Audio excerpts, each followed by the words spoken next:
Quero registrar que o deputado está mal informado. Não tem privacidade mais. Qual a historinha do vídeo hoje? Ah, é um jardim de infância, né? Que é como eu vejo.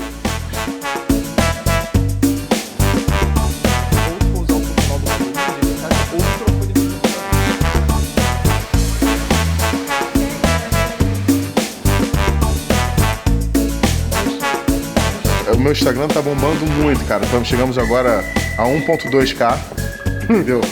Eu posto o negócio, é quase instantâneo. Bum! 12 curtidas. Os meus colegas de casa fazem disso aqui um bordel, senhor presidente. Eu perdi o ritmo, foi mal. Tá. Filma aí no making off que o Bené chegou cedo e já tá pronto pra passar o texto, maquiado. No making off. Evelyn é da bancada do Bené aqui. É, a gente xinga os golpistas. Então é completamente descabido que o deputado Zé Marcondes agora seja chamado de José Lula Marcondes por causa dessa palhaçada da esquerda. Mas na chamada pode sim mais sobrenomes. E por outros, eu voto sim. O senhor deveria avisar isso pro seu colega, Jussara Lula Meneghel.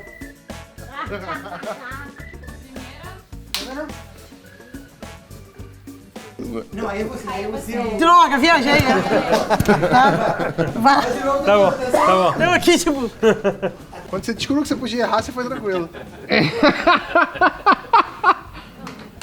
Camilo, que nome você acrescentaria no teu? Pra ficar mais tops. Mais tops. Camilo, Magal, Tabet, Vicente. Mas isso é muito puxa-saco, eu vou até interromper. Evan Turner. Fábio Raymonds de Luca, que já por afinidade, né? Ah, qual o nome eu acrescentaria? Tatiana Schreis, que é o nome da minha esposa, que eu amo ela. Se fosse acrescentar algum nome no seu nome pra ficar mais maneiro, qual seria? Chagas. Cara, porra, calma aí, cara, vem cá. Não, é que... Norris. Stark. Von Richthofen. Poxa vida.